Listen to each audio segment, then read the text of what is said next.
Assalamualaikum warahmatullahi wabarakatuh dan selamat sejahtera. Baiklah, hari ini kita akan masuk tajuk baru iaitu tentang tokoh terbilang Kesultanan Melayu Melaka. Okay. Boleh buka buku teks sejarah tahun 4, buku surat 104 ya. Dalam unit topik, subtopik tentang tokoh terbilang Kesultanan Melayu Melaka ini ialah unit 8, tokoh terbilang Kesultanan Melayu Melaka. Jadi apa yang kita akan pelajari iaitu yang pertama, kita akan belajar tentang struktur masyarakat pada zaman Kesultanan Melayu Melaka.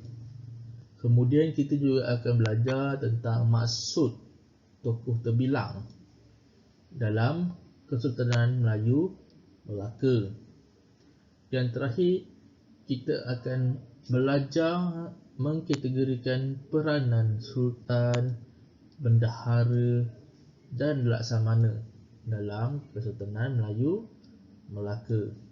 Jadi ketiga-tiga ni kita akan belajar bermula daripada struktur masyarakat, maksud tokoh terbilang dan peranan sultan, bendahara dan laksamana. Okey.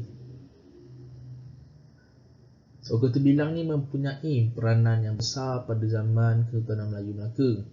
Pelibatan tokoh terbilang dalam pentadbiran telah membawa kepada era kegemilangan Kesultanan Melayu Melaka.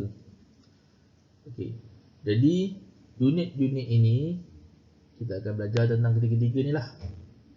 Mari kita tengok seterusnya. Sebelum tu, gambar ini tentang diorama istiadat menghadap Sultan di Balairung Seni Istana. Ini gambar diorama. Diorama ni maksudnya suasana tu dijadikan dia macam diwujudkan semula menggunakan bahan-bahan lah, macam patung mannequin, lepas tu kain. Inilah dia wujudkan suasana semula pada ketika itu.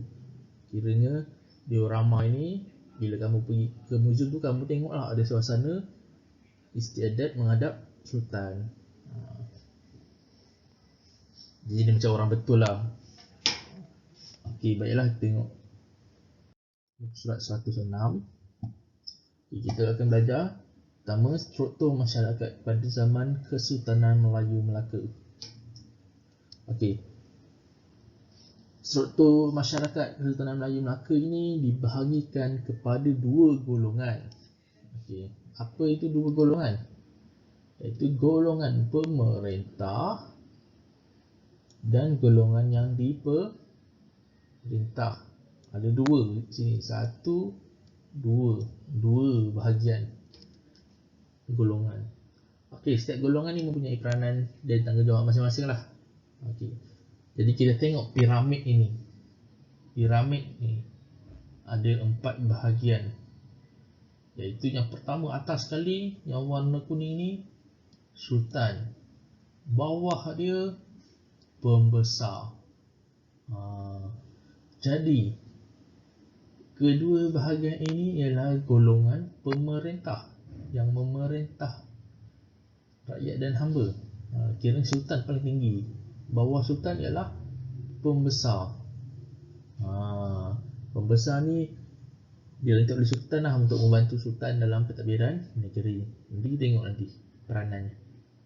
Baiklah, yang ketiga, bawah pembesar rakyat. Rakyat ni macam kita lah sekarang ni. Kerja biasa, ada yang bertani waktu tu, ada yang berniaga, ada yang menternak binatang. Itu rakyat lah. Yang hamba, bawah sekali, paling bawah sekali, hierarki paling bawah sekali, golongan paling bawah sekali, iaitu hamba. Hamba inilah yang orang kata status paling rendah lah. Memang golongan hamba ni orang suruhan. Okey. Jadi rakyat dan hamba ni ialah golongan yang diperintah. yang diperintah ya. Okey, orang bawah lah ni. Jadi sebenarnya rakyat ni, walaupun rakyat, dia boleh jadi pembesar kalau dilantik oleh Sultan. Sultan tu siapa? Raja kita lah.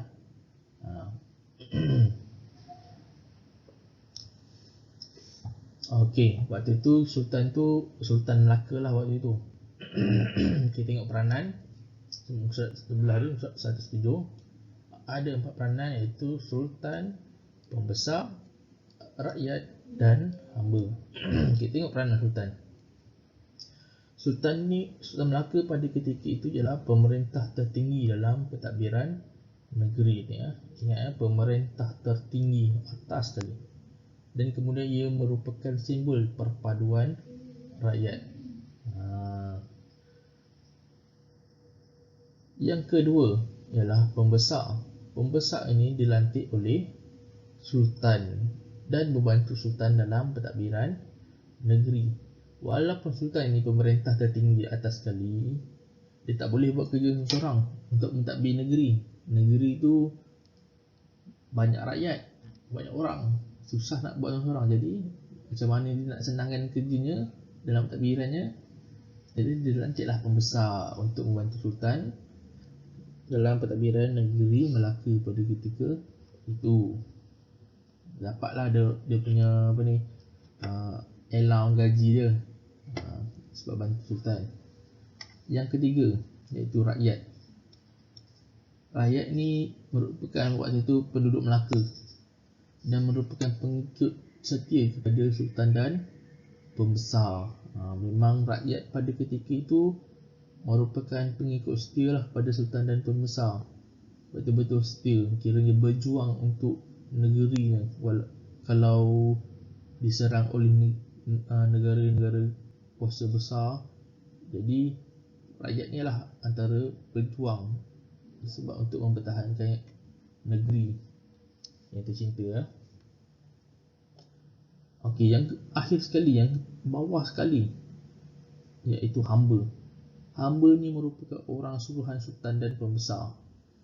Okey, bilangan hamba melambangkan ketinggian status dan kekayaan pemiliknya.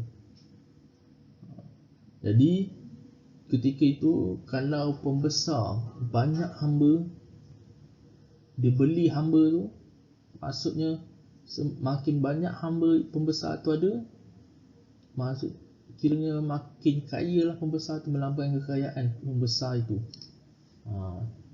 Jadi hamba ni orang suruhan lah, tak bergaji langsung.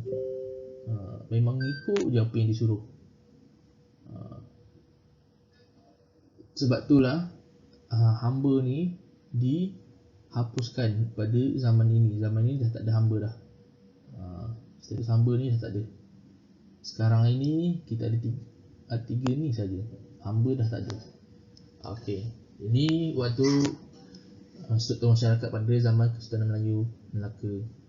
Okey.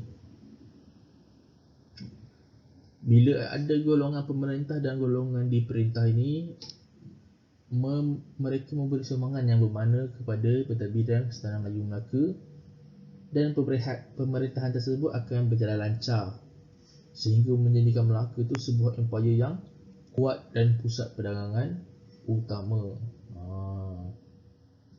Sebab itulah struktur masyarakat ni perlu ada supaya pentadbiran tu lebih lancar, dan perlu adalah pemerintah tertinggi iaitu Sultan sebagai perpaduan, simbol perpaduan rakyat, untuk menyatukan padu rakyat. Sultan yang baik ni insya-Allah makmurlah negerinya. Itu saja untuk hari ini. Sekian, terima kasih.